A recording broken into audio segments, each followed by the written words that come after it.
बड़ी एंड हम सब ने ऑलरेडी ग्रेविटेशनल पोटेंशियल एनर्जी को तो स्टडी की है and we have also studied कि जब भी किसी बॉडी को प्रोजेक्ट किया जाता है वर्टिकली अपवर्ड्स या फिर in a projectile motion under gravity, तो ऑब्वियसली ग्रेविटी उस पर वर्क करती है एंड उसे डिसेलरेट करती है। एंड वी नो कि इस पर्टिकुलर सिस्टम में during the work done by gravity a change in gravitational potential energy comes there. But what exactly is the difference between this work done by gravity and this gravitational potential energy? Let's consider आपके पास कोई भी ball है at a certain height h from earth surface and earth surface को हम लोगों ने as a reference line लिया है जहां पे zero gravitational potential energy of the system है। उस केस में at a height h mg, h will be the gravitational potential energy of the system, not necessary to go in very much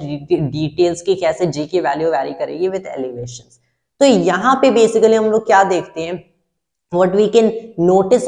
in this particular situation कि जैसे ही ball को मैं upward rise कराता हूँ and if it is done with a slow enough pace, तो यहाँ पे मैं एक्सेलरेशन जीरो मान सकता हूँ such that the change in kinetic energy as it moves is zero. तो काइनेटिक एनर्जी की चेंज जीरो होगी एंड मैं इस पे ऑब्वियसली एक्सटर्नल फोर्स लगा के अगेंस्ट ग्रेविटी इसे डिस्प्लेस कर रहा हूँ, जिसकी वजह से मैं इस पे कुछ वर्क कर रहा हूँ which is against the work done by gravity. तो ऑब्वियसली मैं इस पे एनर्जी ट्रांसफर कर रहा हूँ। ये एनर्जी जाती कहाँ है? ये एनर्जी जाती है to change the gravitational potential energy and it increases the value of gravitational potential energy. तो यहाँ पे मेरा जो वर्क है which is the work done by external force, this is actually equal to the change in gravitational potential energy and since this is done at a slow enough rate, जो work done by gravity होते हैं this is negative of the work done by external force in this conservative force field. So this is actually the negative change in gravitational potential energy.